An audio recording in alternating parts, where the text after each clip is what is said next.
When Ryan's when it's time to begin, it's on the Rewind to Raw with John Pollock and Wai Ting. The 18 that makes sense of these things we see in the ring every week on TV. It's Rewind to Raw for Monday night. Download it Tuesday morning from the Post Wrestling site. It's Rewind to Raw for Monday night on USA Now on the John and Wai Take the mic. Hello, everybody. Welcome to the Thanksgiving edition of Rewind to Raw, where we have many things to be thankful for. Chief among them is this show we're going to review tonight. Yeah, life is raw. Life is raw. Yeah, it's raw, unfiltered, and it's 3 hours long. Yeah. So no, it's a big edition of Raw. Are you kidding me? Only what two more weeks until the draft gets implemented. I can't wait. I can't wait until we see some of these new faces on Raw and who could show up on which show. I mean, to me, I cannot wait until we get a whole facelift of Raw. You imagine when Bianca Belair is on Raw weekly? Jeez, wow. I think the facelift is when we stop seeing other people and only get half the roster that we're currently seeing on the show. That's the facelift. Yes. Yeah, we're going to get quite the nuanced explanation as to how the SmackDown Tag Champions can appear on Raw, but they really when you got your day off, you can do whatever you want. Right. Okay. Well, anyway, they whatever. It's okay. It's fine. Save it for later. It makes enough sense. It's fine. Did you have a Thanksgiving a nice Thanksgiving? Was this just another weekend? How was every hour since we last spoke? Okay. Well, today I did. Yeah, I went on a nice little hike with the family, and then had some lunch, and then I just came home. So that's really it. That was my sort of Thanksgiving day. But what about yours? Like yours, I think it was a bit more eventful, I would think. Yeah, we did. We did like a big Thanksgiving on Sunday with many family members, and we were tasked with hosting this. Although everyone kind of brought stuff, so it wasn't as daunting as it sounds. Who tasked you to do it? Well, we sort of nominated ourselves for logistical reasons to have it here. So not so much tasked as we were the ones hosting it here, but it was easiest to do it here. Okay, makes sense. Yes. But yeah, we had lots of people over, and how many people? 15. Wow, that's a lot. Yes. And did you guys do the turkey? We did do the turkey. So how do you share turkey between 15 people? How big is this turkey? Well, you cut it, and then you disperse. Yeah. Oh, you're hilarious. Well, how big is the turkey, John? This one, it wasn't crazy big. It was, I would say, 14 pounds. So like almost a pound a person. Yeah, and two of them are children who are not going to be eating for the same amount as a grown adult. It worked out fine. Like we had plenty left over after. I didn't know if 14 was going to be enough or not, but it was definitely enough. Well, that's wonderful. Did you have a good time? I had a great time. I had a tremendous time. It was good to see a lot of people. It was nice out. Could not ask for much more, because last year Thanksgiving we pretty much we did something at home, but we didn't get together with anyone. So you're gonna do the turkey again, for Christmas? I don't know what we're doing for Christmas, but probably turkey. That's usually the 2 times of the year that I have turkey. See, we don't really do any of that. We just go out and eat. We don't do turkey ever. But nothing wrong with that. No. Have you ever made turkey? Never. Oh, you should do it once. You would, maybe you would probably enjoy it. It looks like so much work. It's not. Dude, find a YouTube video. It's not as daunting as people make it out to be. Okay, maybe I'll take your word for it. But I always if I were to do it, I think I would prefer the Canadian schedule for Thanksgiving, because you at least get a month buffer between the turkeys. Imagine doing a turkey in November and then a turkey again in December. Yeah, you can't even miss turkey. It. Yeah, it's too much turkey, and it's too much time with the family. It's the draft moves going into effect a couple weeks before Survivor Series. You can't. They haven't gone away. You can't miss them. Ridiculous. Maybe swap it up, okay? Do the turkey during Easter, all right? And then November you could just, I don't know, have eggs. Now we've got it down. Our timing in Canada for Thanksgiving, vastly superior. I mean, Booker T had it right on the weakest link. Thanksgiving is in October. Oh yeah, that was a legendary appearance on the weakest link, wasn't it? That's when I think of Canadian Thanksgiving, that's not too far removed from what I think of when I hear Canadian Booker Thanksgiving. T on the weakest Booker T link. being asked when is US Thanksgiving, and Canadian his answer was Thanksgiving. October. Man's lived in the US his entire life, but maybe a Canadian at heart. He's toured Canada many times. Yeah. All right. Well, for all of our Thanksgiving news and notes, that was it. We will not be talking about it any further, but we will be talking plenty this week, though altered schedule that we are adjusting. We're going to be coming out this week for all of you Post Wrestling Cafe members. For those of you that say, you know what? Does it get any better? Every week they top themselves. What could they do more? This week, folks, 1, 2, 3 G1 Climax shows coming your way. Tuesday, Wednesday, Thursday. Are we going to let up with just that? No. The wellness policy, Thursday at 1. You think just because we're doing the G1, we don't care if you're well? Thursday, Jordan and Wai will be live for all patrons. Music is the theme this month. Yeah, Jordan and I are back, and we'll be talking about music and the role it plays in our lives. Many people who maybe listen to this podcast know that I'm a huge music fan. I play a little bit of music just as a hobby. Jordan, even more so. Jordan is actually a touring musician as part of a band. So we'll be talking about the role that music plays in our lives and possibly being joined by a guest, maybe not. But hopefully all of you patrons who have access to the show at 1 o'clock on Thursdays will be able to join us to maybe share some of your stories and how music has affected your lives as well. So that's 1 p.m. again, Thursday, Eastern, for all patrons. And then on the free feed the day after. Well, I think you should have noted musician, Toronto Scarborough icon Lev Fernandez on the show. But I know if you went to try to invite him, it would be a very weak attempt on your part to try and get him on the show. I think he'd be a fantastic guest. Wow, fantastic. Oh, excellent. Did you ask him for a recording, or was it that just more of a research? He was a research tool. Yes. Oh, okay. Got it. Very cool. And his voice did get in there. It did. Yes, it did. Yeah. So that's dropping on Thursday for everyone to check out. Friday night, we'll be live at our usual time of 11:15 going through. We need a name for this battle on Friday night. We need the Friday night. The half hour of, half hour. The glass half hour. We'll workshop that one. Yeah. We will be reviewing SmackDown and Rampage, and we will be live at our usual time of 11:15 Eastern for all patrons and taking your calls. Saturday, we're off.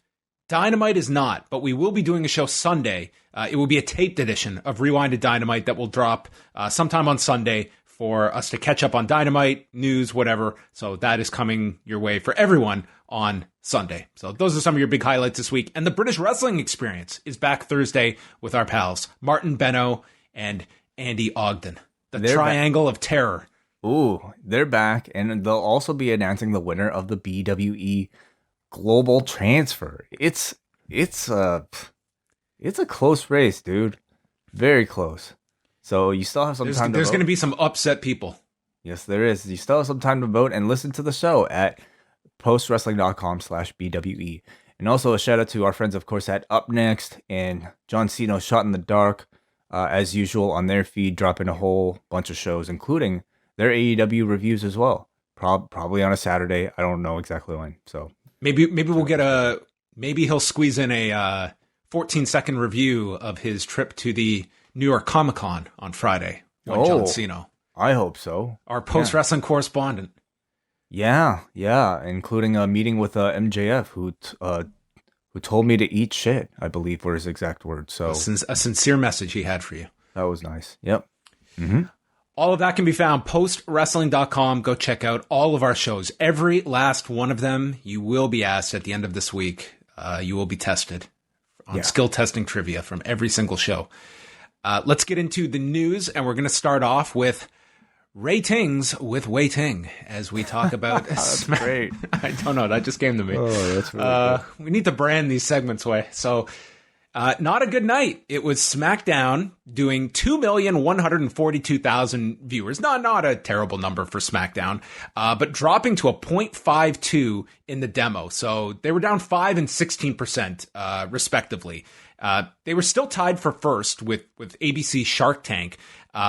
Rampage, though, did 502,000 viewers, a 0.17. Those are their lowest numbers by a significant amount since in Rampage's short history. They fell 19% in viewers this week and 32% in 18 to 49. This was an exceptionally tough night when it came to sports. We have seen the impact that the Major League Baseball playoffs have had so far, and it was kind of a double whammy because you had the Boston and Tampa game that went up against both SmackDown and Rampage. And then the San Francisco LA Dodgers game started at 9:30. So you had that going against the last half hour of SmackDown and all of Rampage. Plus you had a pair of college football games on ESPN. So that's to kind of preface, like, this was a significant night of sports competition. And I think AEW took it on the chin hardest. Their 18 to 34 audience was down almost 50%. Men 18 to 49 were down 35%. And with SmackDown, it was their female audience, 18 to 49 and 35 to 49, that got hit pretty hard. But still, Wade, it's still a big loss, I would say, for Rampage. Like, it was, yes, you're going up against sports, but do you look at this as kind of your bottoming out number for Rampage? It's like 32% in the demo. Like, sports or no sports, I still think that is a number that you should be taking note of. And it will be interesting to see what the response is, especially for a week that has now been elevated to such a significant week that it wasn't going to be, but now is a big one. I definitely do think it's significant. Absolutely. I don't, despite the competition, I don't necessarily think it's one that you really should be sugarcoating. I mean, there seems, as always, whether it be a great spike or up or a spike down, ultimately it's really the trends that matter. And so I don't think it's time to panic. I don't think it's time to demand, that the show be moved to a different hour. I don't think it's time to hotshot your, big matches on a Friday.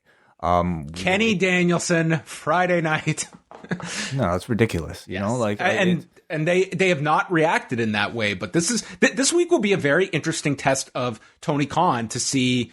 He made Friday night. WWE took the first blow by going with this half hour overrun, but it was only fanning the flames with that tweet on Friday. That I'm surprised, actually, we didn't see more of an emphasis on SmackDown tonight on Raw. I thought tonight was going to be a massive push for Friday. Like, we had the inserts, like the commercial breaks, but within the body of the show, I was expecting more. Right. Yeah, that is the thing. That makes me wonder if Tony Khan was aware that the ratings where they were right now, would he still have had the confidence to send out that tweet on the Friday night when he did? I don't know. I'm not so sure. Maybe the answer is yes. Maybe to him, ultimately, well, again, we see what the rating will be this Friday, but maybe ultimately it means more people will be watching wrestling in general. But this is certainly not a great rating heading into what is supposed to be a mini battlefield of this 30 hours at 10 o'clock on the Friday night. Yeah, I think long term, I think the bigger picture here is that 2 years in, it's AEW and WWE and their main show are in the same breath, and they are being compared. And I do look at that as a big win for AEW, just in terms of their prestige outside of wrestling, that people are understanding what AEW is. And I think if they play their cards right, this week should be a big spotlight on that. Like, here is AEW that is going against SmackDown, and there's this mini competitive cable battle on Friday that on its own, I don't think anyone is stopping the presses with the results of Friday, but there is a larger picture to all of this, and that is how Friday's numbers are handled, how they are processed, and what the next moves are, how they look at those results and what happens further. Well, to me, just as interesting as maybe the results themselves is what the spin is going to be to fit whichever narratives that whoever is telling the story and reporting the numbers, and whatever Twitter user will use, how they will spin whatever results to fit whatever, I don't know, whatever team that they want to cheer for. Well, you know what? Here, I'm going to be very unselfish here, okay? If Chris Harrington wants to go on WrestleNomics and break down, I'm inviting Nick Khan to come on to Post Wrestling, and he can go through second by second of SmackDown. We'll go through the entire 2.5 hours. I will also get his match ratings. Nick Khan, the floor is yours to come on here. Gotcha. Okay. Well, listen, it's only fair. So, very gracious of you, John. But ultimately, listen, like, to me, this is fun, okay? This is a fun Friday where we have... it'll be a fun Monday next week at 4 o'clock. That'll be a completely rational process of math. Exactly. I love sort of like some of the fervor and hysteria that comes with being a wrestling fan to cheer for the show that maybe you want to do better. I hate when the insults get personal and they just become more than just me cheering for my team versus your team, or cheering for the sport in general. Well, that's about 70%. So listen, we'll try and focus on the 30% of a good faith interpretation of these numbers next week and what we can learn from it. Yeah, and as far as like our job goes, we try to like really honestly be as fair as we can. John, you do a great job, I think, in your reporting, but it's like, if a show is doing good, then great. If a show is doing bad, then that's fine too. Like, it's, keep it to the numbers, keep it to perhaps, like what this is, and keep it away from the people that are just simply enjoying these things. And I just ask everybody to be respectful, and just have fun with each other. Shake hands with your fellow wrestling fan at the end of it all.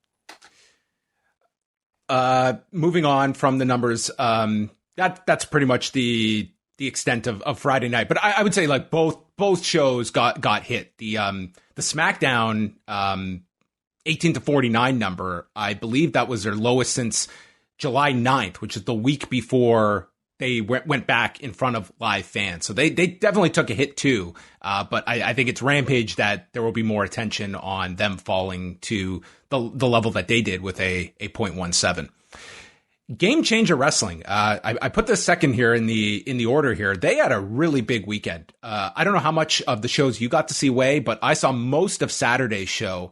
And that was highlighted by the announcement that they will be going to the Hammerstein Ballroom on Sunday, January 23rd, which I'm sure they are going to be marketing and promoting as their biggest show to date. The Hammerstein Ballroom, for past wrestling shows can fit in the neighborhood of like 1,800 people.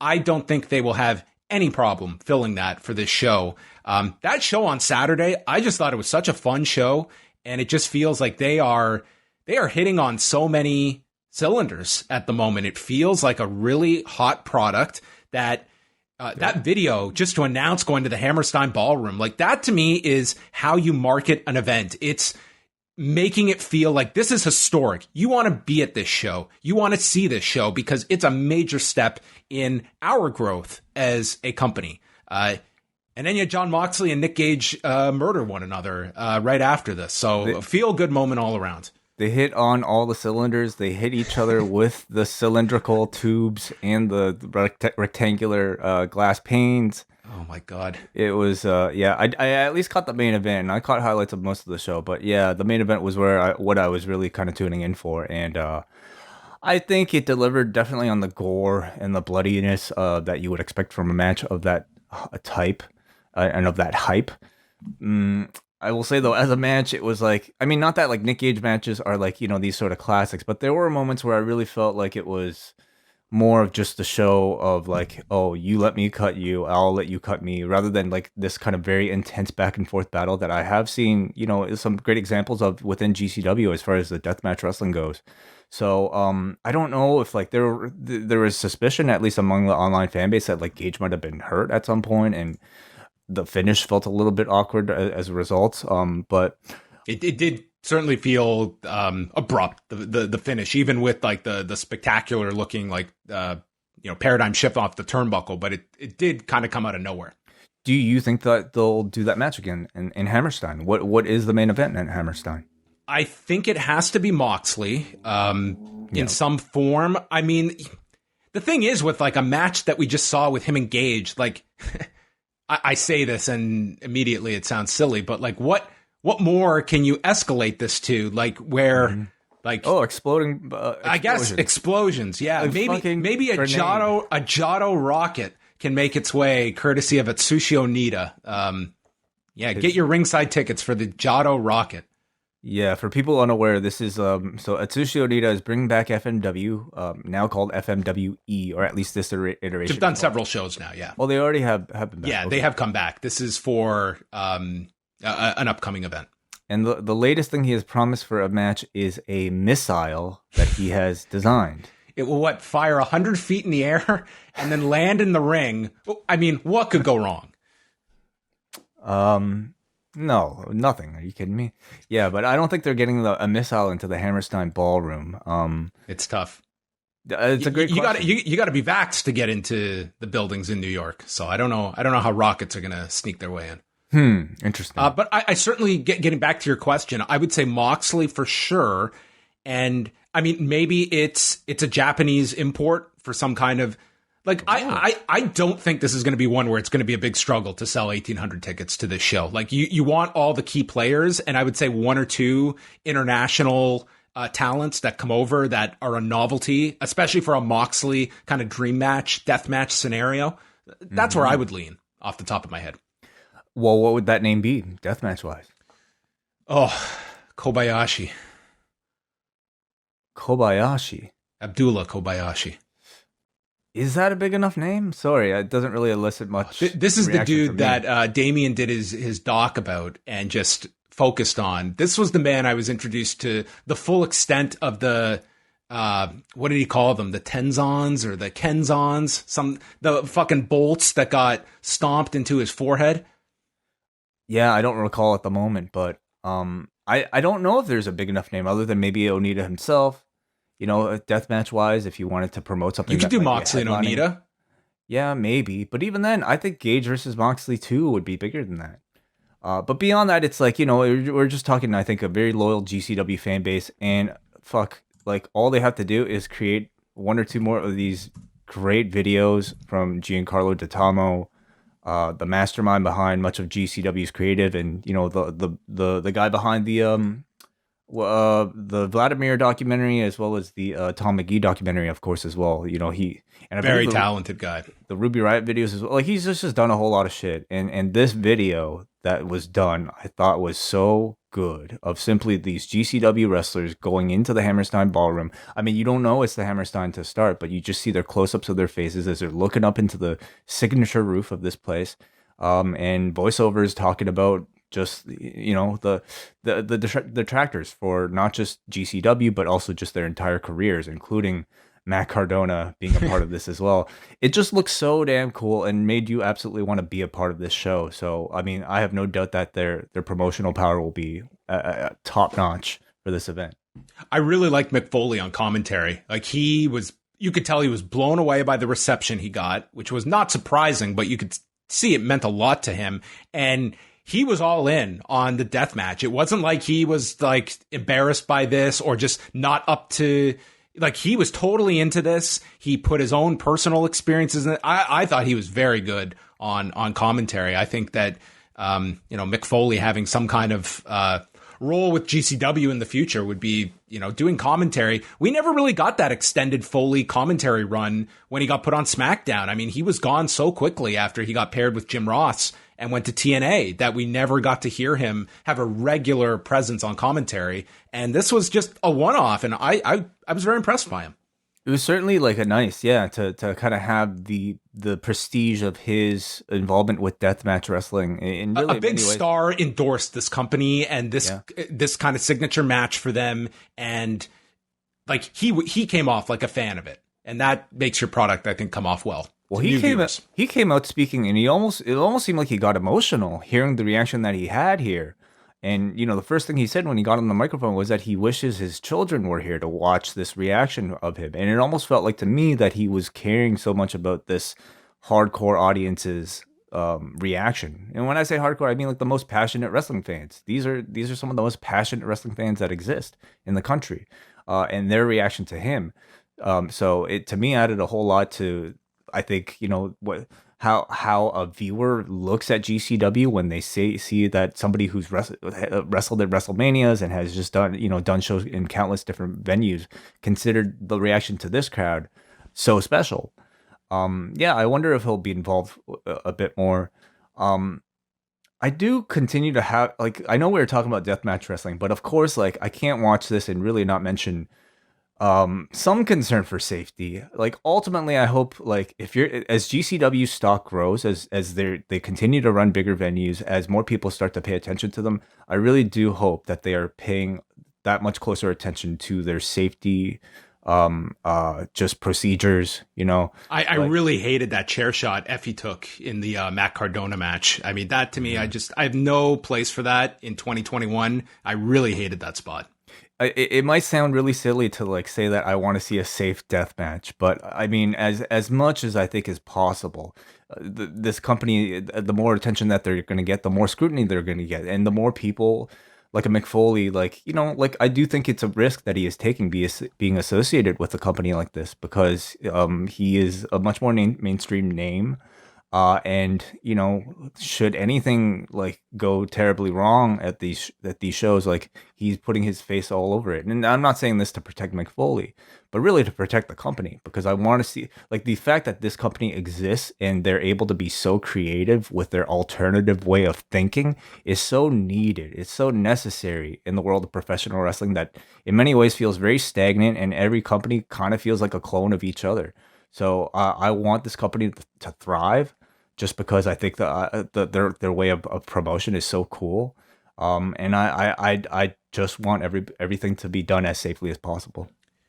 There was also a big angle where the Briscoes showed up, which notable to see an ROH team get the go-ahead to come do GCW, and they're going to challenge Mance Warner and Matthew Justice on. So their next weekend of shows is October 22nd and 23rd in LA. They're going to do Bloodsport on the Friday night, and Saturday night it's their War Ready card, which will have that tag title match. And then what they've announced so far, Psycho Clown is going to debut, John Gresham against Alex Zane, and Minoru Suzuki versus Nick Gage. Damn. Wow. Yikes. Dude, we're coming up, by the time he finishes that show, Suzuki will have almost been here 2 months in the States. Just move here. Come on. I'm sure we can get this guy a green card, or the American can get him a green card. It's been a lengthy stay he's had here. Yeah. Oh, he might as well just stay. Come on. I think this country will gladly accept him. Thunder Rosa also making an appearance. That's right. Thunder Rosa got thrown into the Scramble match as well. It was a pretty noteworthy show on the Saturday. And then they came back on Sunday with Minoru Suzuki and Joey Janela and Alex Colon, Jimmy Lloyd in the top matches on that one for the Aftermath. G1 will resume on Tuesday. So we've got Tanahashi versus Jeff Cobb, Evil and Goto, Okada against Chase Owens, Sanada against Yoshihashi, and Taichi against Tama Tonga in the tournament matches. So your B block is down to Cobb and Okada with 12 points. Evil's got 10. So that's kind of your picture, as we're probably going to get several eliminations over the next week between the two blocks. The A block has Ibushi on top with 12, Zack Sabre Jr., Kenta, and Shingo Takagi with 10. So I imagine several people falling out this week, because a week from today will be the A block final, and we're 10 days away from the final, which is the same morning as Crown Jewel. It will go the finals at Budokan, and then at noon is the Crown Jewel show. So that will be a busy Thursday. Yes, it will. Yeah, we'll figure out a way to tackle it all, of course. But this is the point in the G1 where you take your calculators out and you do a lot of math. This is the most math I'll probably ever use outside of OAC calculus in my career is during these periods of the G1. So if you like this part of the G1, or if you simply want to see some really important matches and you know which characters to hone in and focus on, then now's the time to jump in if you haven't. ROH has announced their Final Battle show will take place December the 11th in Baltimore. Interesting to see, like, they have bounced around nights of the week to try their pay-per-views. They were on Fridays for a long time, then trying Sundays. This is a Saturday night, and not just a Saturday, but one where there will be a UFC pay-per-view the same night.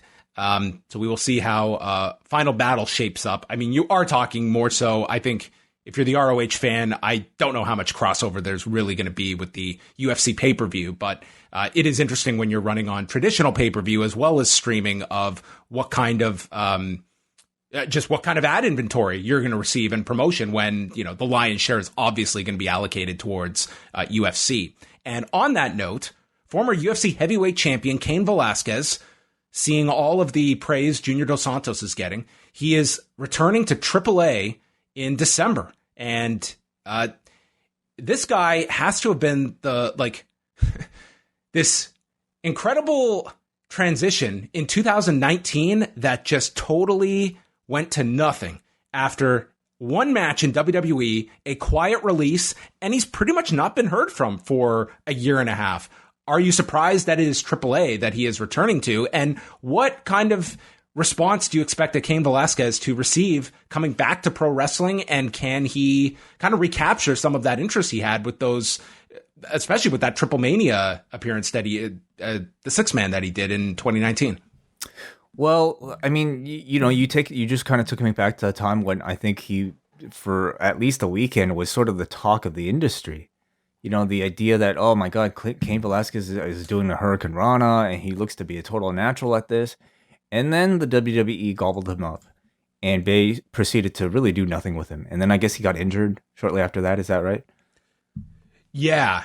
He was dealing with a knee injury, and that was it. He was like one and done with the Brock match in Saudi Arabia, and that was it. And I mean, did not light the world on fire when he came in either.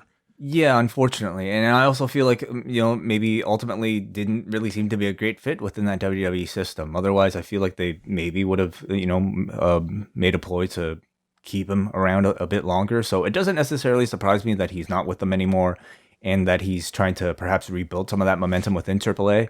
But I will say, like, the luster is certainly off of him quite a bit more this time around. It's sort of like, we've already kind of seen it. We've even seen him do a minor trip in the WWE, which we really can't say was successful. And how much of the audience is necessarily clamoring for him to see him in a big stage outside of AAA again? I'm not really so sure because we have so many other options in wrestlers. But if he has some great performances in AAA and can really kind of wow the crowd again, then of course, he can quickly build that back up, I think. Yeah, another MMA note. It was Ariel Helwani that reported that looks like it will be Jorge Masvidal and Leon Edwards, December the 11th, that pay-per-view I just mentioned at 269 in December. The relevance to that is with Masvidal now going into a training camp, what impact does that have on whatever his plans were for AEW? We know he'll be there at Rampage on Friday in the corner, but if, for instance, they were hopeful of doing something at Full Gear, I do not see him doing any kind of physicality or pro wrestling when you've got a fight on December the 11th and now you're entering a camp. I certainly don't see Dana allowing it. As friendly as he may be with the Tony Khan, I can't see him putting one of his prize fighters headlining a show. Is he headlining? It's not headlining, but it's a 3-round fight. It's a big fight on that card. Well, Masvidal fighting is going to be it's going to be a fairly big deal when he fights. At least one of the biggest draws on one of his shows coming up, putting him in any sort of risk of danger. I think you'll probably still see him promoted as being a feature, whether it be ringside or, I don't know, making an appearance. He'll probably throw a running knee to Jericho again. But as doing a full-on match, I think that's pretty much out of the cards if it wasn't already to begin with. Two last things here.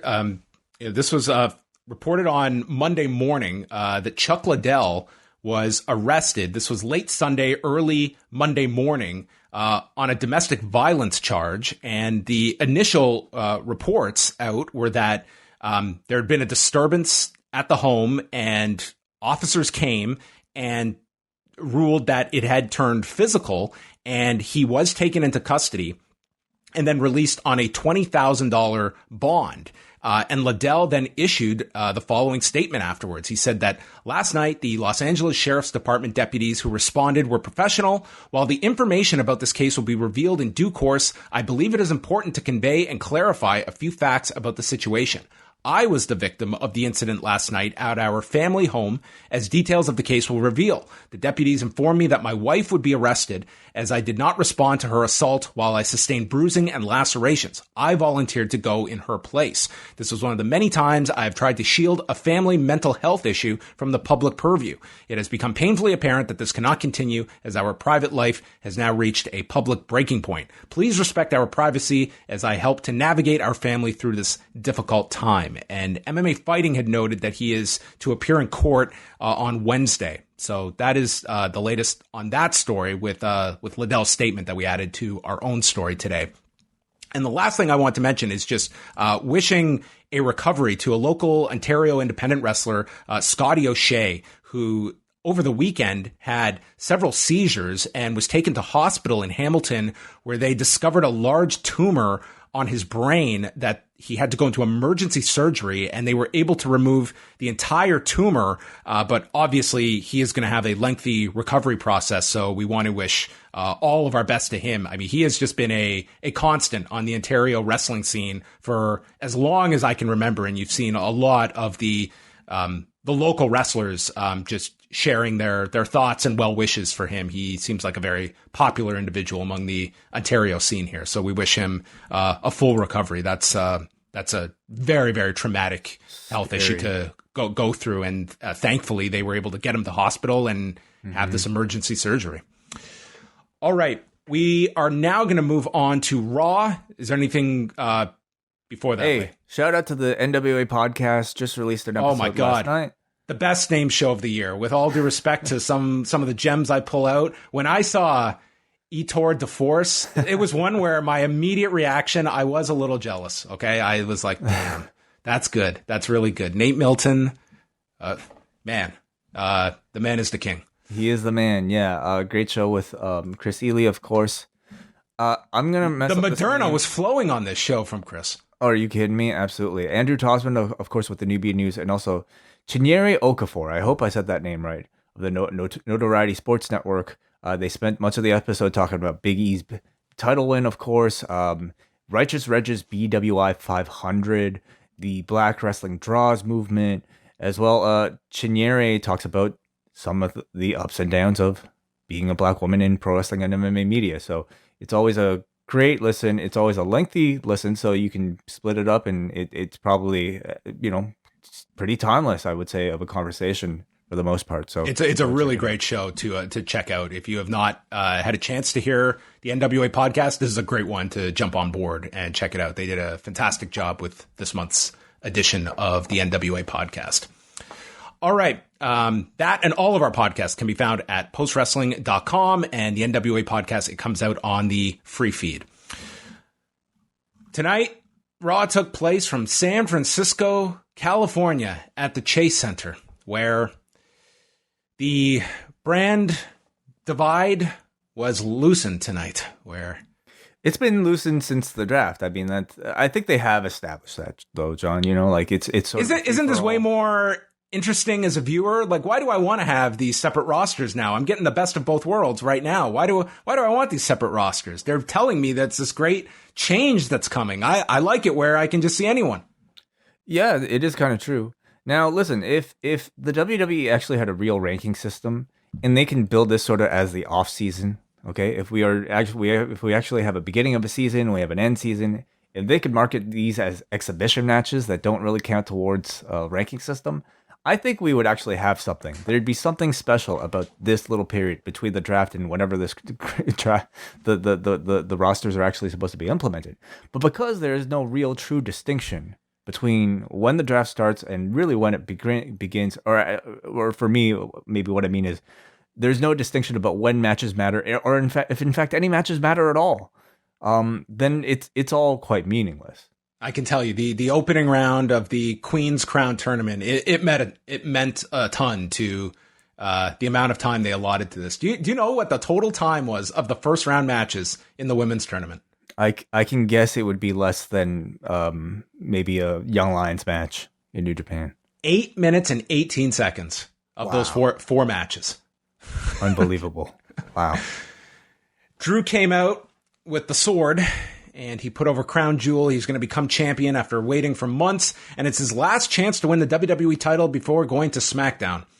And he has a story. But before he can share his big story, Big E cuts him off. I'm sure they thought this was going to be a big babyface moment. Stop story time with Drew McIntyre. And they come out. Big E, they mention, at a big weekend at the Iowa game and opening up Deontay Wilder and Tyson Fury, which I did not see the fight. Everyone has raved about the fight.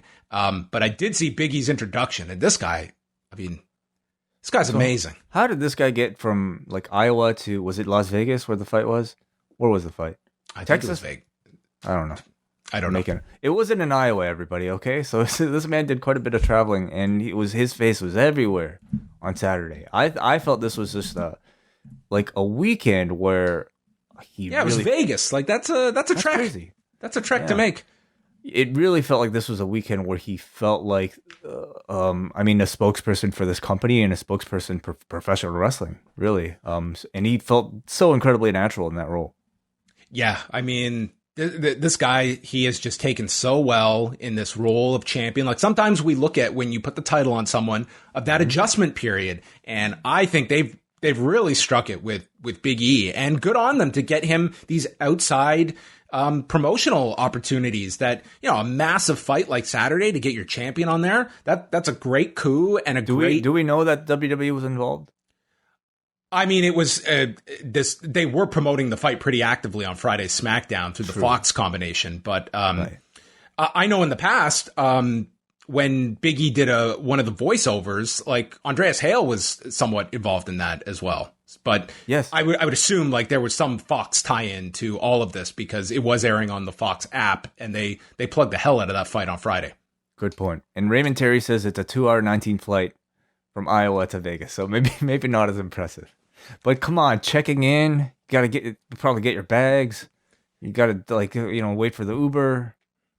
Takes a while. A 2-hour flight in the middle of the afternoon. Did he get into Iowa in the morning? Was he there the night before? That's a lot of traveling. It's a lot, yeah.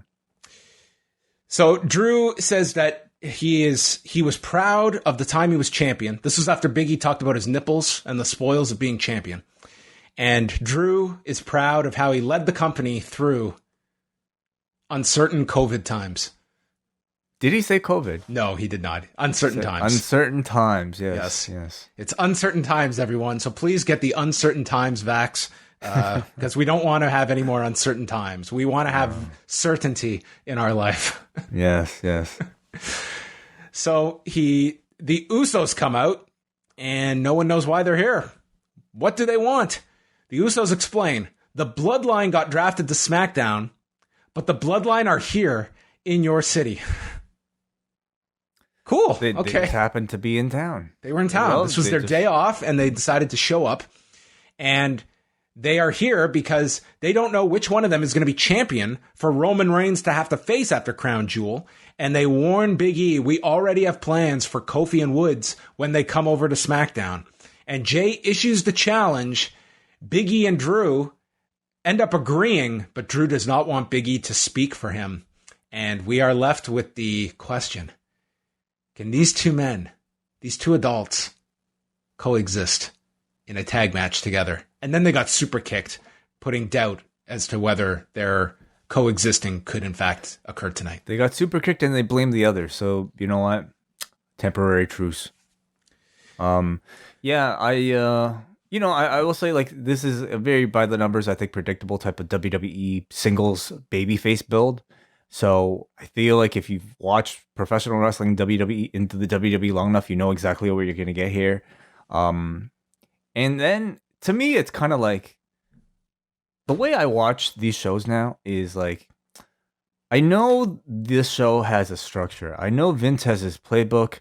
It's just about inserting kind of different names and faces in every single time, right?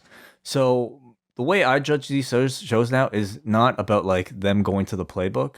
It's about how well they play within the playbook. It's like, like I don't know, like a jazz thing, like where there's like a structure or jazz standard, like where like, people will play the same song, but then it's within the improvisation where you can really kind of find the specialty.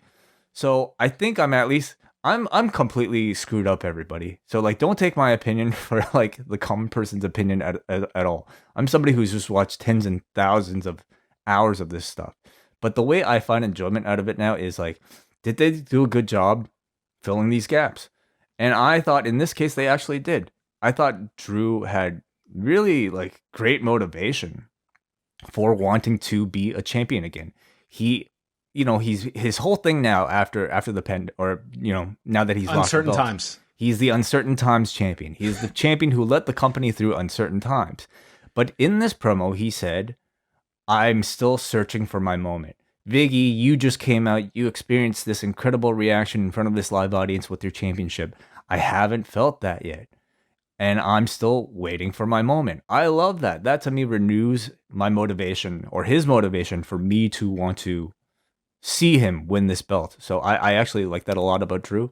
And I think the Usos here, despite them being on SmackDown or whatever, I do think it makes sense because they are here to scout Roman's potential opponent at Survivor Series. I thought they established that all right.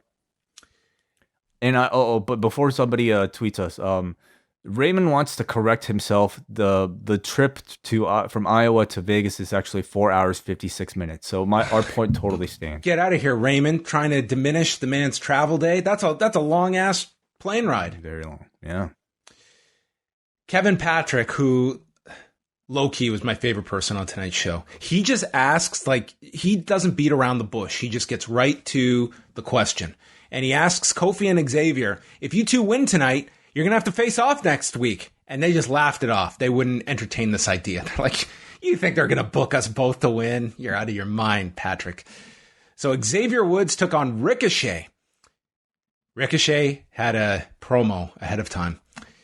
This is an opportunity of a lifetime to be in the King of the Ring, where I could literally propel myself into another stratosphere. And I am ready to go to SmackDown with a new name. King Ricochet. Yeah, wasn't that his nickname on the Indies? It's not in WWE. It is, Well, I mean, if he thinks he's going to get on a rocket in Saudi Arabia after winning this tournament, I don't know. He has a better chance of calling up Onita to try and get on a rocket than in this company. Yeah. Byron notes that it's Ricochet's chance to prove all the people that think he should be at a higher level. It's like, yeah, a lot of people do think that. This was like a nice match. It was like your bi-monthly reminder that Ricochet's really good. This was also his birthday. He turned 33 on Monday, meaning there's still a lot of time left. I suppose so, yeah. But it's ticking. It is ticking. It kind of is, you're right. But, most people in the WWE don't hit main event status until, I don't know, mid-30s. Well, he's climbing up there. He's at 33 now. It's time to get going. The 30s have been a little rough on Ricochet. So there's a springboard into this huge superplex by Ricochet, and Woods comes back, double stomp, and then a flying leg drop off the second turnbuckle. Ricochet lifts him up off the mat or Ricochet gets lifted up for a vertical, but then dropped onto Woods' knees, and Ricochet rolls into this Death Valley driver, PK, and then a huge somersault dive over the corner post. He hits a follow-up tope suicida, goes for another one, which Woods sidesteps, rolls in Ricochet, elbow off the top, and Xavier Woods advances, defeating Ricochet. Happy birthday. Happy birthday, Ricochet. Yeah, I mean, good little match, you know. Again, it's like, if you are watching Raw for the actual wrestling content, then this was probably one of the few points in the show where you actually got it. This was not a show with a lot of great wrestling. Like, we didn't get that long kind of Raw match in the middle. They've scared all the people who watch wrestling for good wrestling away from the show. Like, those people have plenty of other alternatives. The people only watching right now are the people that like maybe just care about the characters and the storyline. Because I've learned not to tune into Raw to watch good wrestling. But if you do tune in occasionally, you might get maybe a solid 8-minute match like this. To me, the most notable thing in this match was how much attention they paid to Xavier Woods and his campaigning to win the King of the Ring. They brought up how essentially it is his dream, or how the King of the Ring influenced him to become a wrestler when he was young. And they kind of acknowledge that this is not just sort of like this online campaign that exists off of TV. They are bringing it onto TV as part of his character. So as far as like I would say pushes go within the King of the Ring, they are making him by far the biggest babyface. Randy Orton's in the locker room with Riddle. Riddle has challenged Omos tonight, thinking that Randy will have another plan to outsmart them. He talks about Jack and the Beanstalk and all this shit. Orton doesn't have a plan. Says that Riddle made a mistake and you're on your own. And Riddle doesn't believe him. He thinks Randy will come save him at the end of the day. Mansoor and Mustafa Ali. There are cracks in the foundation, everyone. They took on Cedric Alexander and Shelton Benjamin. Ali missed a 450 and got hit with a Michinoku driver as Mansoor was held from the floor, and Alexander and Benjamin picked up the win in a minute 20. Ali shoved Mansoor and said, "I'm sick of this." Yeah. They had a good run. I know, like, much of the maybe conversation coming out of this is like how little time the Queen's Crown matches have gotten. And I think that criticism is absolutely justified because it's a wrestling tournament. You want to see, especially in those tournaments, more time for those matches. But a lot of these matches on the show were very much short. It's not just the women's matches. Like there was a lot of short stuff on this show, but I think with the tournament matches we saw Friday, it kind of just continued that trend on this show. Yes, absolutely. But they're certainly, like, I would say, going through a trend where they're really just kind of focusing on storylines, giving you a fast-moving show, and then on occasion, maybe giving you a 10-minute match. And for the main event, maybe 2 segments at most. And this is very different from maybe, I don't know, it feels like, a year and a half ago, maybe, when they were doing these very long, like, over several breaks types of matches. Now it's just like boom, boom, boom. So part of it is the desire to making a fast moving show. But of course, like, I think it's a very justified complaint, like what the big matches are that you're choosing to keep long. Shayna Baszler and Dana Brooke. Graves continued his gimmick, ripping on Dana, and she went for a handspring back elbow, was caught with the Kirifuda clutch, and her big moment was countering the Kirifuda clutch and going for a Magistral cradle, which Baszler escaped. Ankle lock. Dana rolled out. It did not look smooth. And then Shayna killed her with a knee to the face and pinned her in 1 minute and 25 seconds. Shayna tries to further attack her because, hey, I flew all the way to San Francisco. I want a bit longer than a minute 25. But Dana rolled out and yelled, "That's uncalled for." Yeah. Babyface, you can really live and die by. That's uncalled for. That's too violent. And that's it. Dana has been eliminated. Oh, Shayna's the babyface. Are you kidding me? Like, she's got the cool, like, arm breaking spot. It's hard to cheer for any of these other ones. Yeah, maybe she can win this tournament and she can become the Queen of Spades. I don't know if we recognize that wasn't created within the system. All the women in the tag match tonight had monologues in the back to reflect on life. Charlotte doesn't care about Shayna. She ran down the 3 women, including Becky, and she's beaten Sasha many times. Stay tuned.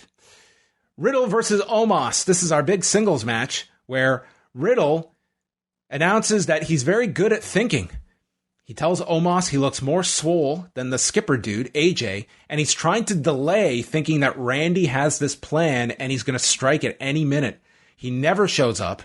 He doesn't listen to the secret word, and AJ calls this ridiculous.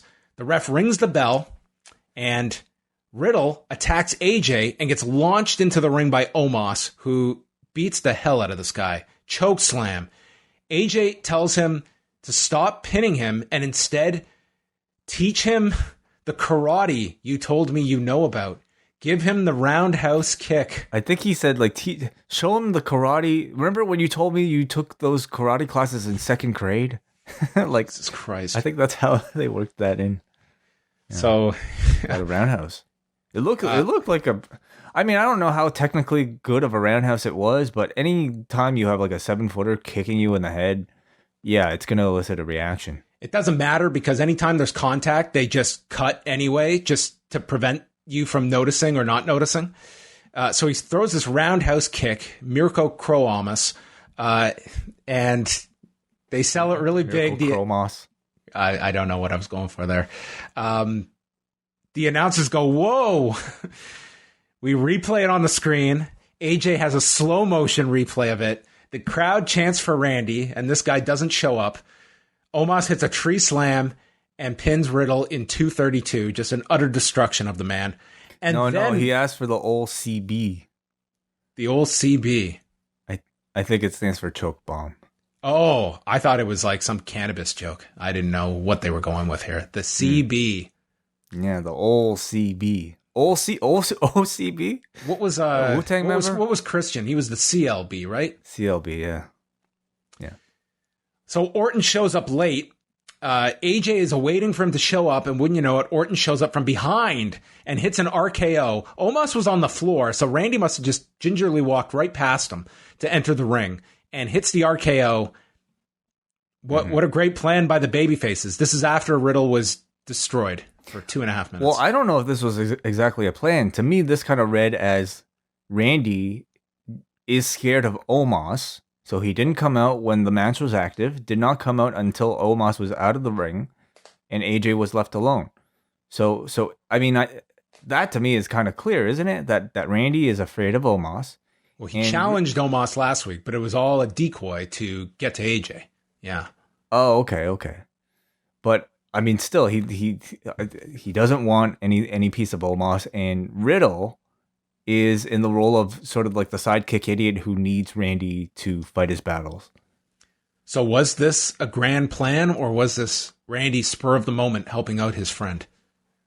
Yeah, it didn't seem like a grand plan to me. Like, if I was Riddle, I would have told him, listen, I've challenged Omos, and I want to shoot an angle before the pay-per-view where we take them out, okay? And if Randy's not on board, I'd be like, listen, dude, you came all the way here to this show. What else are you doing tonight? This is our plan. This is what we're doing at Raw tonight. So I need you to show up in this match, preferably before I get CB'd. His plan was to just show up at the end and hit an RKO. Randy's like, I'm here to listen to my tunes in the locker room, and that's it. I got a big flight to Saudi next week. I want the night off. Drew confronts Big E, and they agree that they will beat the brakes off one another at Crown Jewel, but tonight we'll be on the same page and let bygones be bygones, and then did the Mega Powers handshake. Yes. Yeah, they're friends right now. Bobby Lashley comes out by himself, recaps the Goldberg feud, and he complains about Goldberg threatening to end my life. He said that he has a license to kill, and that is not behavior befitting of a WWE superstar or a father, which Goldberg claims to be. So Lashley is not accusing him of being a bad father or a poor role model. He is calling into question Goldberg being a father, period. Like, this Gage kid, do we know that much about Gage? Are you really a father? Need a paternity test for sure. Yeah, so Maury is going to come in. He compares how the two dress and compares to Goldberg, this man frothing at the mouth, screaming about murder. The icon of Goldberg has been reduced to a rabid dog, and that dog must be put down, and you can't kill the Almighty. I thought this was a really good promo from Bobby Lashley. I think that they have benefited from the use of death threats in this. I thought this was, for a guy that it's usually MVP doing the heavy lifting on the mic, I thought Lashley cut a fine promo. I thought so too. Over the past week since MVP has been off screen, Lashley has come across as more and more of a confident promo, and he really speaks very well for himself. He is now, I would say, a very complete package as far as, big intimidating threat, who's intense in the ring, and I think has very good matches, and now can also speak for himself. So he continues to just impress. I promise this match is going to be. This one, I think, will definitely click with me, because on a day where we might be watching 6+ hours of wrestling, these two for like 6 minutes is going to be a godsend at that time. I'm hoping, because I'm hoping for a great Goldberg match, like one where he's successful in executing everything. The template needs to be that Mania match with him and Lesnar, the 5-minute sprint.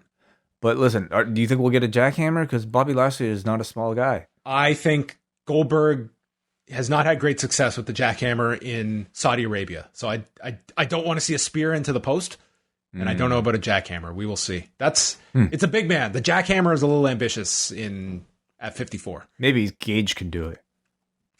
Do you think Gage will be there? I think hinted. So. I mean, he did say to bring Gage. I think so. Of course, the whole storyline's about him.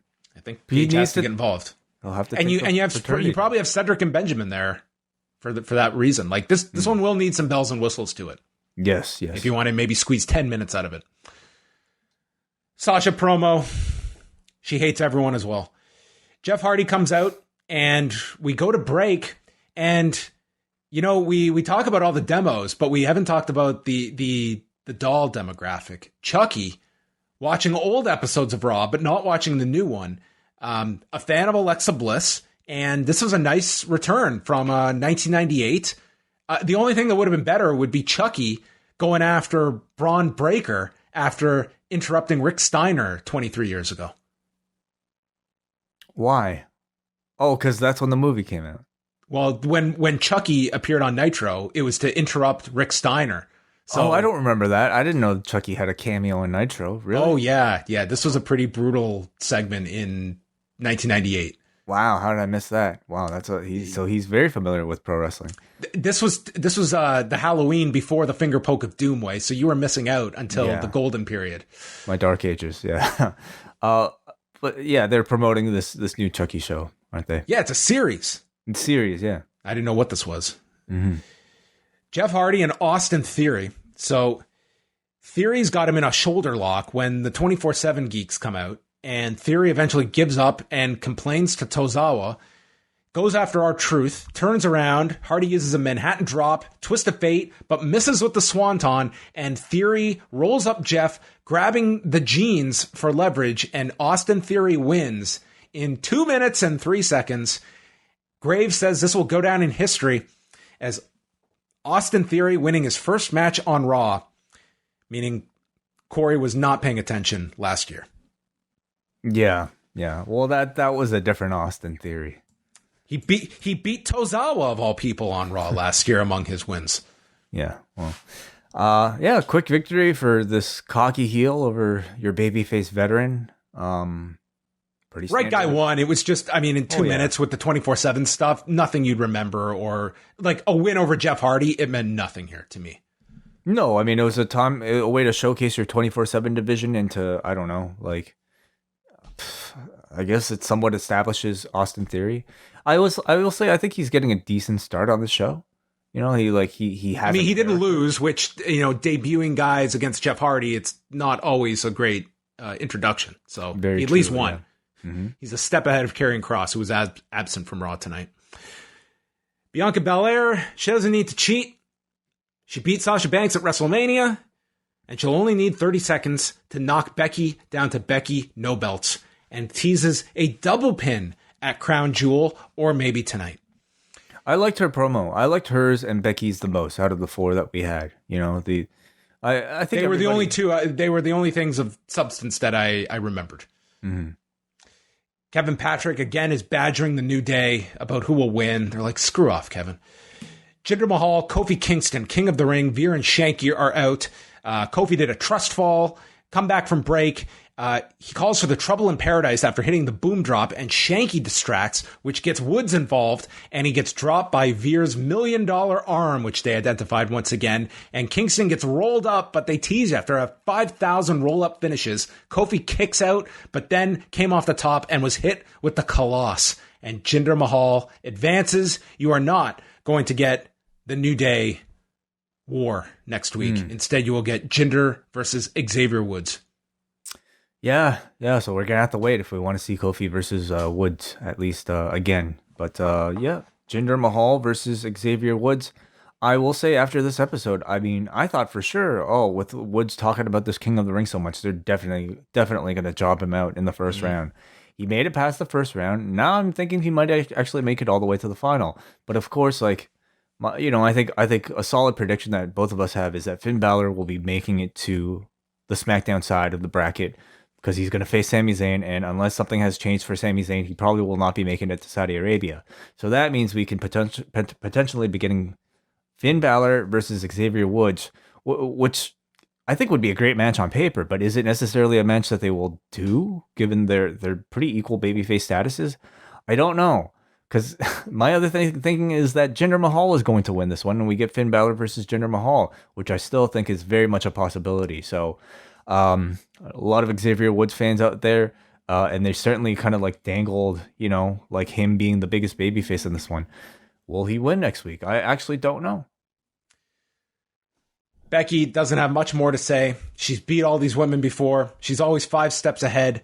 And on her partner, Charlotte, she is as appealing as the lingering smell of piss in a downtown alley, which was quite the line.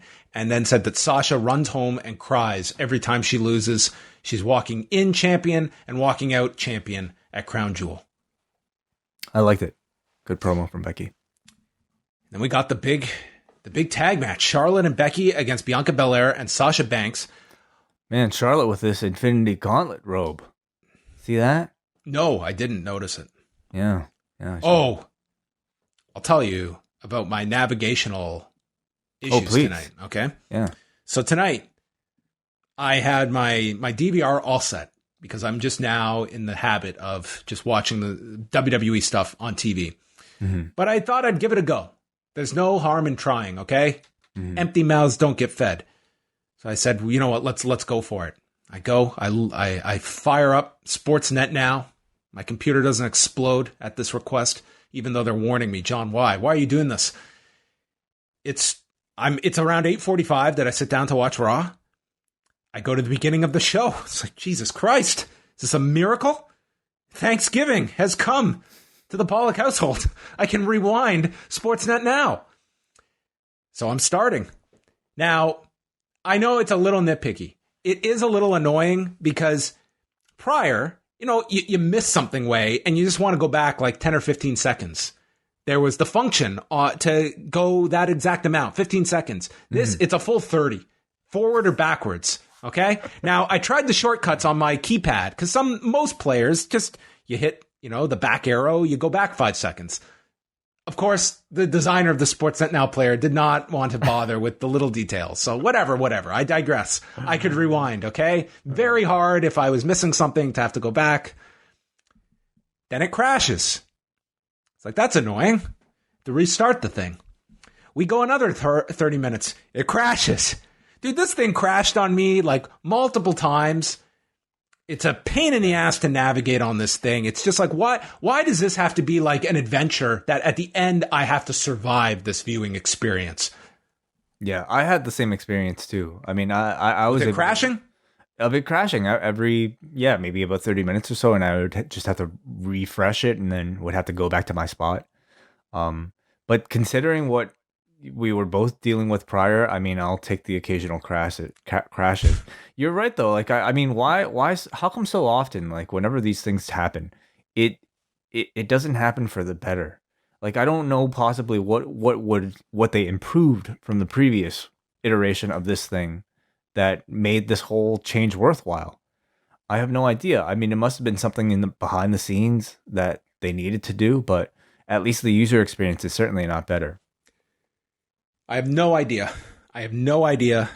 but this new player is, I don't know. We got to find an award for this come the end of the year. So how about feud of the year for you? It's intensifying. Sportsnet Now player. We're going to see how this goes. So Belair and Banks, they're partners, but they disagree. They could barely coexist, and they start fighting. Becky's fighting with Belair. Flair knocks them all over. Everyone kills everybody. They're on the floor, and then DeVille and Pierce come out to announce this is not how this tag match can end. We're going to restart things. So the match begins. Banks is trying for the Banks statement. She counters the disarmer. Flair slaps Becky on the head to tag herself in. There's a backstabber. Like, this was just, it was spots. It was all over the place. This, to me, was like not cohesive in any which way. And then the whole thing got thrown out in 4.5 minutes after, I think it was Banks got dropped on the buckle here by Bianca Belair, who was her partner. So this just disintegrated into nothing. I mean, I think the idea was just to establish that everybody in this match hates the other person. That was accomplished. And I got it. Everyone is feuding. Becky was the one to stand tall at the end here after hitting the manhandle slam while Charlotte just hung out on the floor. But Becky got her music to play. Yeah, I mean, at the end of it, of course, you understand why they do what they do. You understand why they threw out the bullshit finish. I even understand why they did the kind of bullshitty, oh, this match can't get started. Let's get them back in order after this commercial break. You know, I understand doing all that at 10 o'clock. The idea is to just get all of your biggest female stars on screen at the same time at 10 o'clock and to get people to tune in afterwards. I understand all that. But to advertise this as a match ahead of this show as, I would say, the biggest selling point of this show, and then to deliver this was something that was not even a match. This was the top match advertised for Raw. Absolutely. Over the weekend. So to give you this, which was not even a match, it was like some sort of outside of the ground brawling, and then just this cop-out of a finish where they just, did they get counted out? I don't even know. It doesn't matter. Like, it went 4 minutes. It was completely unsatisfying, and it's a big part of the reason why I think people stop caring about what you're advertising as big TV matches, because everybody knows you're going to get some sort of bullshit finish. Whatever result will happen, if it happens, won't matter anyway, and ultimately it's just, I don't know, a teaser for what might be coming up at the pay-per-view. And I will tell you where this does bite them is on a week where they are pushing this Becky versus Sasha Banks match as the top. That and Brock are the top features of SmackDown, and you understand like this match is a hook for people. But when you get into this rhythm of not even knowing if you're going to get any kind of substantive match, much less a finish, that is where things do differ. Because on the AEW side, they promise you a match. You are not thinking, I'm getting bullshit or I'm getting some just bait and switch on a show. It's, you're going to get that match. You're going to get a finish. And I think in the long term that if you value like matches being something that is going to attract a viewer, I do think like this is something where it just works against you, especially this week where that is what they're selling you on Friday. I mean, are you confident in seeing a finish to Becky and Sasha? I would be stunned if we got a finish. God, no. Are you kidding me? Like, because Becky's not going to get pinned. She's the champion. Can Sasha get pinned? Sure, but I doubt it because I think they have big plans for Sasha after this match. I mean, somebody's going to have to get pinned on the show. And you know what? It very well could be Sasha. And if it's going to be Sasha... This would be indicative of not necessarily anyone has to be pinned. True. I think everyone knows Charlotte and Belair are going to get involved. Charlotte. Oh, okay, yes. Charlotte and Belair. You mean Charlotte at Crown Jewel will get involved? No, I'm saying at SmackDown. I'm saying for the TV match on Friday with Becky against Sasha. Yeah, I do think. I don't think it. I think you're going to get a match. Okay, I think Friday will be a different exception where I think WWE actually has some actual like reason to give you a solid wrestling match. And do we have confirmation that it's commercial free? So 30 minutes. I have seen it mentioned that they mentioned it on the football game. I did not see the ad myself, and I actually asked WWE today, and I have not gotten a response back yet. So, okay. And they did not say it on the ads tonight, so I am unsure about that. But apparently, it was stated during the football game, but I didn't see any graphics or images of that ad. Okay, John, I'm sure you'll keep everybody updated, but nonetheless, like I do imagine they will give you a solid wrestling match between the two. Whether or not they will give you a finish at the end of it, very doubtful. Another one of my favorites, though, is the face to faces that we get tonight. They Drew and Biggie face to face. It's like, what can we guarantee will happen on Monday? It's like, well, I'm sure they're going to come into contact with one another. There will be one face meeting another face. Yeah. We can guarantee that will happen. Even if plans change over the weekend, they will see one another. We can advertise that. Yeah. And we got a face-to-face tonight between them. Yeah, they will breathe the same air in the same room. They'll be in the same room together. Breath to breath. Yeah. The Usos get off the phone with Roman, who tells them to complete the mission. This is chess, not checkers. Doudrop and Natalya brings to an end our opening round of the Queen's Crown tournament. Doudrop says if she wins, she's one step closer to royalty. Yes, Queen. She's going to be the Yas Queen, okay. They note... please section that off, Brandon. The John Pollock Yas Queen. Hey, I'm going to give credit here to the announcers. I don't know if it was Saxton or Graves that brought up that Natalya suffered her ankle injury in the summer while in the ring with Doudrop, which, I mean, right there, you have some story here. Yes. For our 3-minute match. This is why it got the most of any of the first round matches, because it had a story. They got 3 minutes and 1 second. They noted that there have been several kings in Natalya's family, without mentioning them. Doudrop misses a senton, and then Natalya gets an abdominal stretch. Shayna's watching backstage. She gets out. Doudrop misses a cannonball. The sharpshooter gets stopped with a slap, and Doudrop wins with the roll-up in 3 minutes. And the announcers note that she is proving all the doubters and haters wrong that say Doudrop doesn't have what it takes. I don't know who those doubters and haters are, but she is the winner. And that concluded our 8-minute, 18-second first round of the Queen's Crown. Yeah, I mean, listen, I if they come back with these second round matches that are like 30-minute 5-star classics, okay, yes, then maybe we could take things back. But listen, as it exists, this Queen's Crown tournament is incredibly sad, and really just comes across as an excuse for them to just do a women's tournament because they're also running a men's tournament and they don't want to face the criticism. I mean, it really feels like they're just kind of shoving these matches out there because they have to, rather than because they truly want to promote the female roster that is on these shows. And it's very justified that the audience watching this has picked up on this and is complaining about it.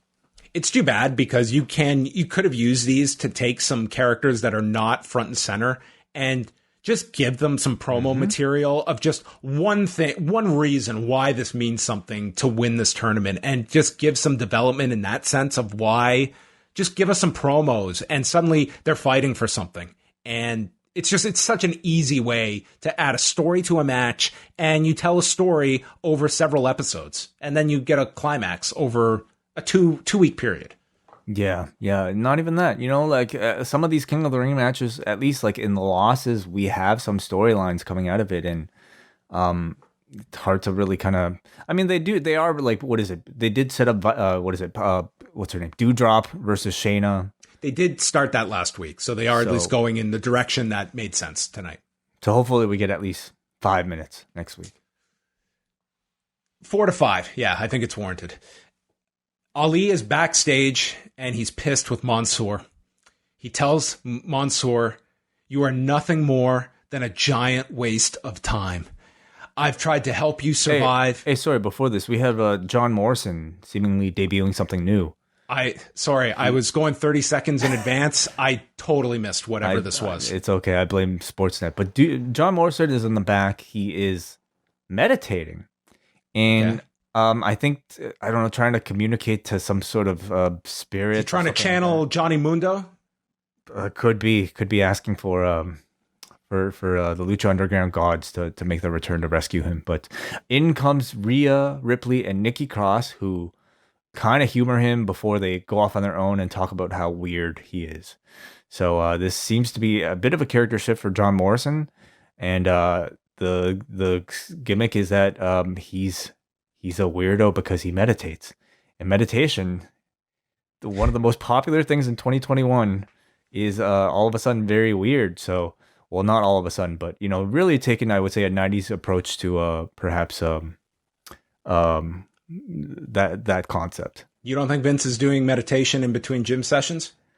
He could be. That could be the inspiration for that. That's really weird. Give it to the water guy. He probably saw John Morrison meditating backstage, and he's like, "What is this guy doing? Write him a character." Weirdo. I totally missed this. What's he doing? Communicating to spirits? So Ali tells Mansoor, "I was trying to help you survive, but you just want to go out and make friends and dance and be a fanboy. You don't deserve to be here. I'm your only lifeline. Without me, you will get eaten alive. You're a loser. You're worthless." And he goes to walk away. And with the best line of Raw, Kevin Patrick peeks into the shot and tells Mansoor, "That must have been hard to hear." I laughed out loud. This was the best timed response of this weasel character, Kevin Patrick, who's just, that must have been hard to hear. I love this guy. He's just the worst in the best way. And with that, not only that, he distracts Mansoor with this stupid observation. So Ali jumps him and beats the shit out of Mansoor. He kicks him in the chest. I was waiting for Kevin. That must have hurt. And he bashes his head into the equipment. I was greatly entertained by this segment. And I guess these two, they'll get a spot on Crown Jewel. Like that seems to be where we're going. It's been announced, actually, since they announced it. There you go. So makes sense. So yeah, Mansoor getting his big singles match at Saudi Arabia, and I'm actually happy for both of them. Getting this kind of big featured match. I mean, the question is whether or not this was always the goal when they put these two together. Something tells me with sort of like the pace of their tag team run that it wasn't. Like, it felt like they were gaining momentum. They were a successful tag team. And then nothing really became of that before they started to falter again. And then here you have, this eventual, at least, breakup for this show. So, I think we know Mansoor's going to win in Saudi Arabia. But what happened? You say that with a lot of confidence. Well, again, Saudi Arabia is the one place where the hometown hero can actually win in the WWE. But, what happens after this, whether or not they'll continue this feud or even as a tag team, I don't know. Are you interested? I think they, if left to their own devices, they could have a very good match together. I'm glad this is a singles match that is happening. Hopefully they get 4 to 5 minutes. Maybe. No, they should get some time on this one. I think the crowd will be red hot for Mansoor. Big E and Drew McIntyre and the Usos was our final match of the night. Heat on Big E for a long time, and then we work up to the tag of Drew McIntyre, who gets in and delivers belly-to-belly suplexes to Jimmy, but then the Usos stop him with a double super kick. Graves says, the Usos did not have to accept this challenge tonight. Saxton points out, well, Corey, they were the ones that issued the challenge tonight, so they kind of made their own bed here. There's a Claymore countdown, but Big E tags himself in. Shades of last week. And then the Usos recover. Jay hits some super kicks. He misses the Uso splash. The big ending gets stopped. And Big E gets shoved into Drew on the apron, knocking Drew to the floor. So when Big E goes for the cover, Drew yanks Big E to the floor. They start fighting. And somewhere here, Drew gets busted open on the forehead with some hard way shot. And when we saw this after, dude, this guy had a nasty knot on his forehead. That looked terrible. It'll look fun tomorrow when he posts that photo. Like, it was just this golf ball on his forehead. Yeah, man, it was a hematoma. It was like a sphere. The Usos lay out both with splashes. This was notable. Like the Usos got like babyface reactions in this match. Biggie and Drew made their comeback with belly to bellies on the floor, but then they resumed brawling with one another and they got counted out. We did not get a finish.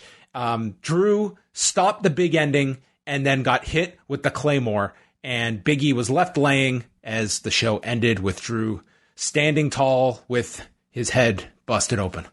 Mm-hmm.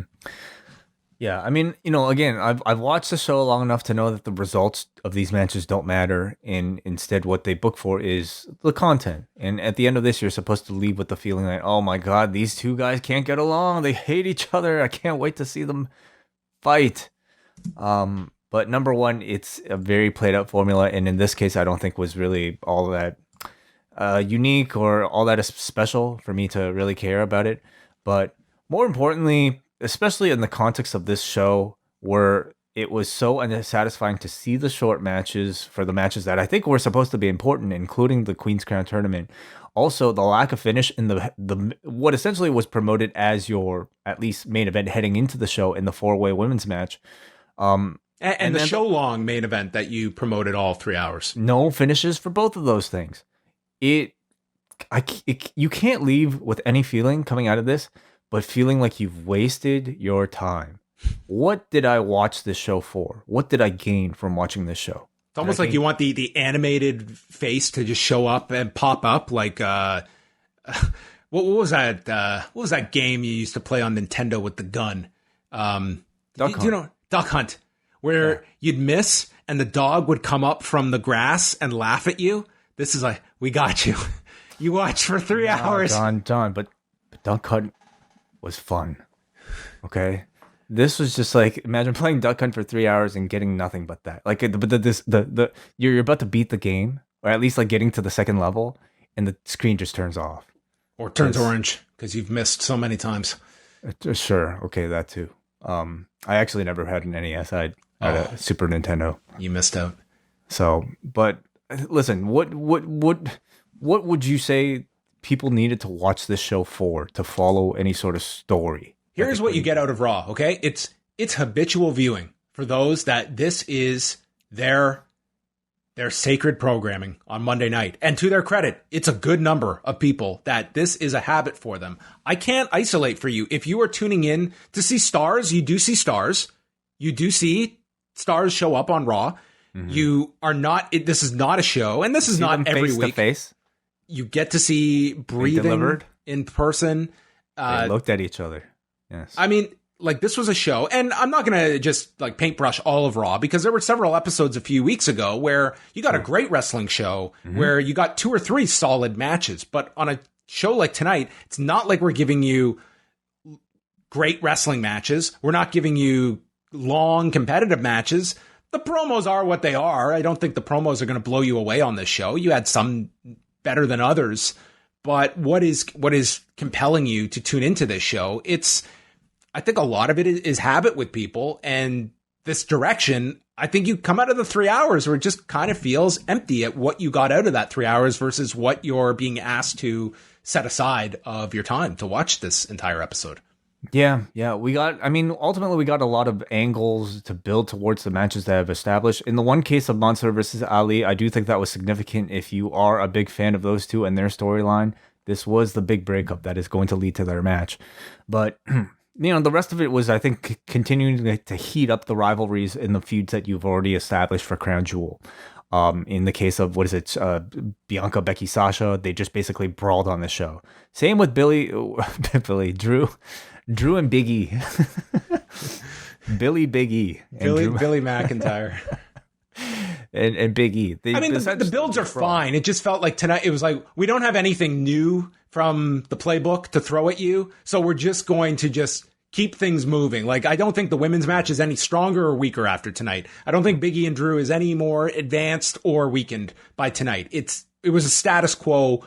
But that's a problem when you're asking your audience to invest 3 hours. I'm not arguing. And in the end, it's like, is giving out a finish for any of these matches going to be that detrimental?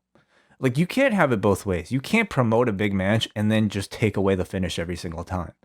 But that's their playbook. They have been doing it, and who am I to say when they're still, winning the night on a lot of these nights, right? Like maybe some audiences tonight they were going against baseball, so they and football, so there was a lot going against them tonight. So I will be curious to see what kind of hit Raw takes tonight. Yeah, but again, it's like if you haven't caught on by now, this is not the show to watch if you want to see good wrestling. I mean, occasionally it is, once in a while, but certainly not tonight. And on that note, completely unrelated, the forum gave this show a 2.11 out of 10. And last week or the week prior, we had a drought of 0 pieces of feedback.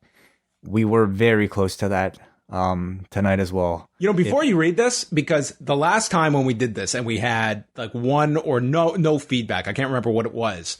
Like, I was curious as well. And like going through our numbers in September, like we are doing very well. Like, on numbers wise, it's people still listen to these shows. It's amazing to see that, because the numbers show, especially that night that Big E won the title, like, did a very big number on that. People are listening to us. They are not watching the show based on this lack of feedback, but the download numbers that we see.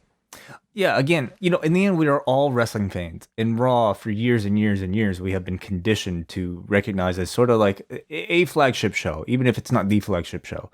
Every Monday, 9 o'clock or 8 o'clock, like, we are scheduled in our brains to know wrestling. So I think there's still a lot of curiosity about what's going on. But as far as the physical act of sitting in front of the screen for 3 hours on a Monday, I mean, that's drained a whole lot of people away from this product. And I guess, and I do look at that, like, just like, honestly, like, just looking, like, sitting down and looking at a lot of our numbers, I do feel like September, that was a big month for AEW in many ways. And I think some that are looking at, okay, I've got so many hours and so many nights of the week that Wednesday is my priority, and Monday is going to fall by the wayside, even though that's been my habit. Monday is for Dancing with the Stars. You see the Miz dressed up as the genie? You see that? That looked pretty incredible, to be quite honest. Like, that was a hell of a makeover. Yeah. And John Cena on SNL this weekend. He was on SNL. Yeah, it was a big weekend for talent everywhere. All things a bit more interesting than maybe most of what was on this Raw. But to start and close our feedback for the day, we have Kate from Montreal. Thank you so much, Kate, for being a trooper and at least giving us a reason to keep this portion of the show. She says, "What the hell is even the point of the Queen's Crown tournament? The ridiculous matches and booking have actually made the women's division worse. The fact that it's juxtaposed against both the men's King of the Ring tournament and Impact's Knockouts Knockdown this weekend just makes it all the more obvious how bad it is." That sounded like a great show, by the way. I was watching the Game Changer show, but it sounded like just watching the clips of the tribute for Daphne, Awesome Kong being in it. Like, they did a lot of news with Kong going into the Hall of Fame, Mercedes Martinez winning the tournament. Like, that's a show that seemed like if you tuned in, like, you got a really enjoyable, 2.5, 3 hour show. And tonight we got to see the company's 4 biggest women stars in a match that was terrible by design. They all felt diminished by this. There was some decent in-ring action tonight, but it feels like it doesn't matter. Give me Xavier Woods versus Ricochet in a context where I think there's some doubt as to who is winning. That would be awesome. I put more thought into this comment than the producers put into this show. A 1 out of 10. Below the average. Well, thank you, Kate.